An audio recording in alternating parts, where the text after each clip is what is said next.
So this is Mikki Mase. He is a gambler. I've seen shorts of him talking about Vegas stuff, but this is him explaining how he outsmarted Vegas and got banned. And it starts with, "I don't drink." So let me just make sure we're not muted. The volume is not too high, and I'm pretty sure there isn't any copyrighted music. So if they copyright claim me, then all right, cool. Other than watching a few, let me sort this thing out. Where am I? There. Other than watching a few short videos, Mikki Mase, I don't follow his channel. I don't do nothing.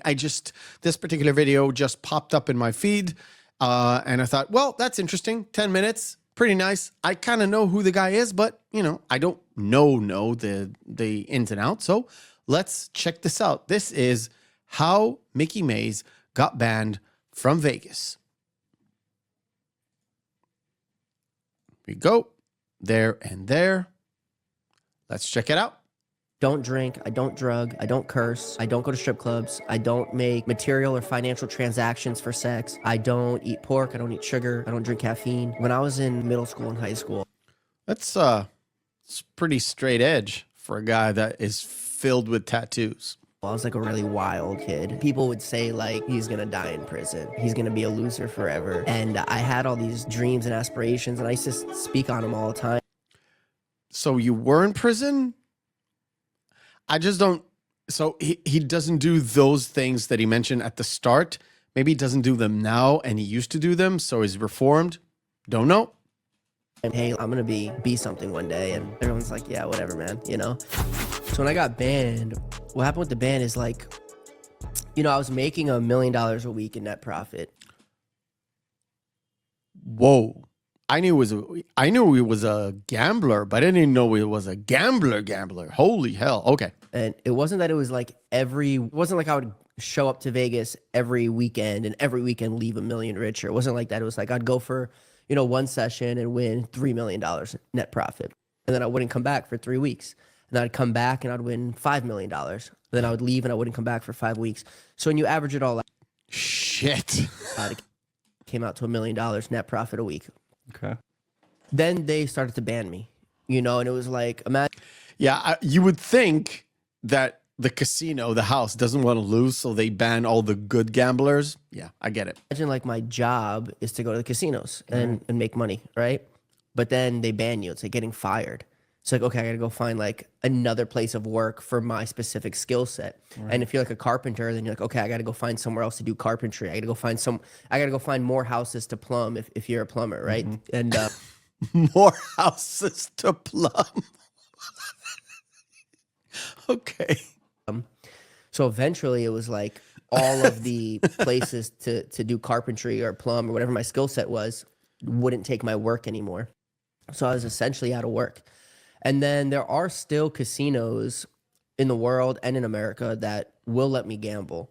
And generally those ones are like kind of like smaller casinos, like in Colorado, okay, right? In Oklahoma, in Texas, in Florida, a couple in New Jersey, Reno. There are like a handful of casinos in all these different cities in these states that will let me play. The problem is that the limits are so low that it almost isn't worth it. I have to have like too much exposure and like too much. It's a lot of work, Okay, let me explain, because I'm not big on gambling, but like I said, I have seen a few shorts of Mikki Mase before. What he's talking about limits is they won't allow him to have too big of a hand. So if he's playing a $300,000 hand, I don't know if he's going to explain it or not, but if he's playing $300,000 a hand, whatever game he's playing, is different than playing $20 on a hand or $25 on a hand. You need a lot more time to get to that $1 million profit, or 3 million or 4 million, whatever he's got. Man, 3 million profit. Damn. Whether I'm playing $10 a hand. I stopped the video way too soon. Or $250,000 a hand, it's the same amount of work, but the ROI is so much less that it's really not worth it. ROI, return on investment. And you also have to go and like learn the system of each casino a little bit. They all like have their own version on how they build out some of these games. So I started to have some pretty big limitations, and I had no choice but to find a new line of work. Right, and these casinos they're talking to each other essentially, right? They have a list of, Yeah. this guy's beating us for this much. We can't let him play here. Yeah, they have a what do they call it? Like a central communication system. So I thought as much. I'm pretty sure all the different movies I've seen about casinos, they do have some sort of a code. Let's see if he explains it. Oh shit. they all do communicate. They all share information and notes. And on the side, everybody that's an executive in every casino has always been in the casino space. So Yeah, they're an this is what I executive, thought. For example, at MGM, 10 years ago, they were an executive at Caesars. So their best friends, their wives, their husbands, their daughter or son is also now in Caesars, even though they left and went to MGM. They just call their best friend and they'll be like, hey, bro, let's grab some beers tonight. By the way, what's up with this guy? Mickey's beating you too, Oh, okay. So it's not just a central thing that they can relay messages. It's literally because you're interconnected, or maybe they do have a central thing, but they're also interconnected. So the son of the uncle of the cousin or whatever, you got him a job at the Caesars, you work at MGM, the other guy works in Atlantic City, so they do communicate in that sort of fashion. Okay. Pretty good. Pretty cool. So Wow. there's really no way around the communication. How do you think this relatively recent explosion on social media, how do you think this has affected who you can trust in your life, who you can trust your time with, who you're able to allow into your life? Well, I would say that it's a little bit of a double-edged sword. I think that first, the obvious answer, which is it made it more difficult to figure out who I can trust, right? Because so many more people are now exposed to me and what I have and what I can do for them and, how I can help them and what they'll get out of if they convince me to trust them. Right. So we have that obvious one where I got to keep guarded. But the other side of it is it also helped me find people that I can trust. So before social media, people that would meet me in real life, like let's say I was at like a dirt bike track or I went go-karting or I was shopping at the mall, if they met me in that circumstance, they would still see what I have. They would see, I came in such and such car, or I spent this much at the mall or whatever it may be. And I would be a little bit less prepared than I am now because it's so in my face that there are people that are selfishly looking for a relationship with me. So I wonder if he gets a lot of, would you please just come and play for me? But if he's banned from a casino, how would that work? I'm guessing that the whole trust thing is all about people trust him with their money. You would think, because he is skillful in gambling. Maybe it's a transactional thing. That's why it's like he explained, it's a double-edged sword. On the one hand, there's a lot of moochers, and on the other hand, there are people, like solid people, that are just in it for just him and not his money, or technically his skill, not his money. a lot of times it'd be challenging to navigate that. What also happened was people of the same or much higher caliber in a much higher rate started contacting me.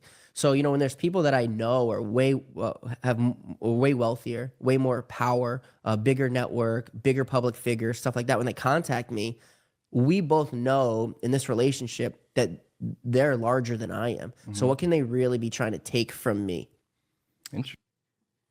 That's really interesting. So high rollers would hire him or contact him for his services? I wonder where this is going, because we're halfway through the video and I don't see any, like, how he outsmarted Vegas. It doesn't seem to come into play. So it may be a clickbait title. Interesting. So what I'm most fascinated by you about is that, obviously you're exploiting these casinos at the table, right? You have an edge in the game of Baccarat. And I think, everyone in the gambling industry is fascinated by you because of that. Everyone loves to see the house get exploited.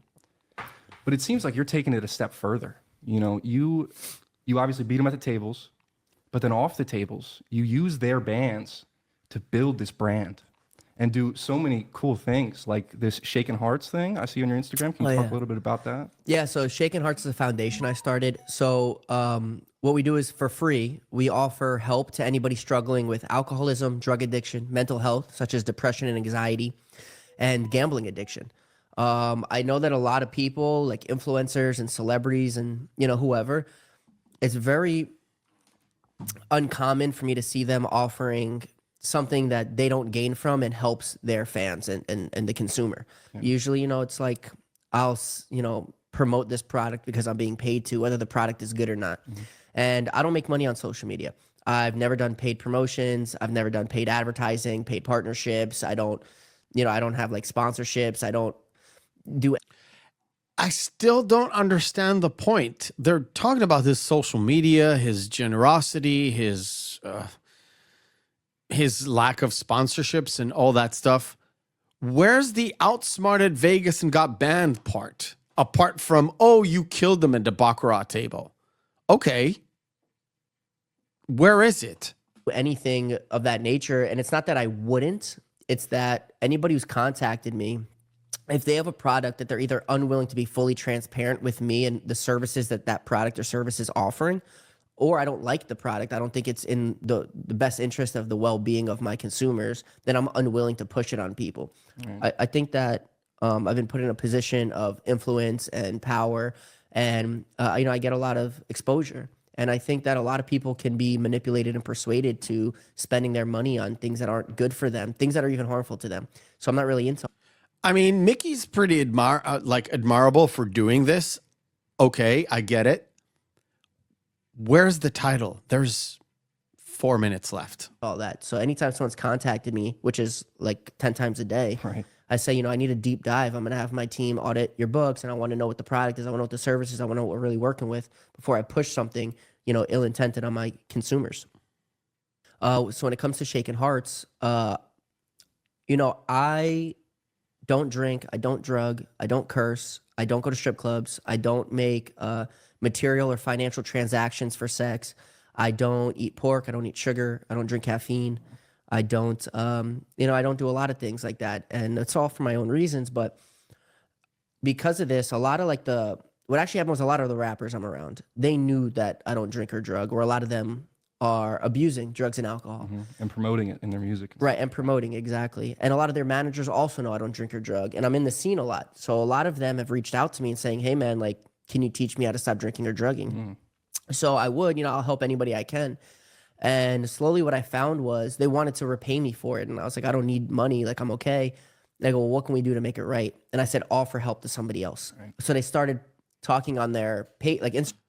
So it's basically the idea of paying it forward. So I helped you today. You helped somebody else some other day because you have time, money, privilege, power, whatever. Instagram pages, and TikToks, they'd be like, hey, like, you know, Mickey helped me in my sobriety. He can help you too. So then I said, I need to find a way to make this efficient. So I created a foundation with a lot of volunteers, and we offer totally free of charge, no money at all. I don't care how rich or how poor or what condition your life is in. If you're looking for help with any of those issues, our foundation for free will find you help. That's amazing. Yeah. Yeah, seriously. So I mean, as somebody who was in that position, you know, you were addicted, you were homeless, all of this stuff. And now I'm I think I got my answer. sitting at a table with a man who's banned from nearly every casino in Vegas. Yeah. You know, you're basically becoming an angel investor, you know, going back to your entrepreneurial ways. Right. My question for you is this: was there a specific moment you can look back to and say, like, this is where everything changed. This is where I decided to make a change? Basically, when I was in like middle school and high school, I was like a really wild kid, and people Obviously. would say like he's gonna die in prison, or Obviously, he's gonna be again. a loser forever. And I had all these dreams and aspirations, and I used to speak on them all the time, like, hey, like I'm gonna be something one day. And everyone's like, yeah, whatever, I'm gonna be somebody, man, you know. And as I got older, all my friends that had abandoned me, my girlfriends that left me, and you know, they all were justified to do that. I can't say they were wrong, because at the time I was only on a path of destruction and death. But as I got older, I watched them living good lives, getting married and having kids and getting cool jobs. And, you know, they just leased houses to plumb, all that stuff. the brand new Audi and all this. And here I am, like, in and out of homelessness, in and out of incarceration. And I said everything that they ever said about me was true. And I am Everything they said about me true. I'm a phony. Shout out to Kendrick. loser. And I felt hopeless. And I just was so tired of, like, watching them succeed where I thought that I should be way ahead. And there I was, like, everything that they said I was that I said I wouldn't be. And I was just tired of that. Yeah. Not gonna lie, I didn't like that video at all. That first of all, the video title is How Mikki Mase Overcome Vegas and Got Banned. He said he was banned and how they banned him, like they kept him out. They didn't explain at all. They just talked about his, I don't know, journey or what it was. Kind of a disappointing video. Kind of a disappointing video, to be fair. Scrolling through the trash, can't believe my eyes. Worthless vids, man, no surprise. Stupid thumbnails, faces all deranged. Looking for gold, all I find is strange.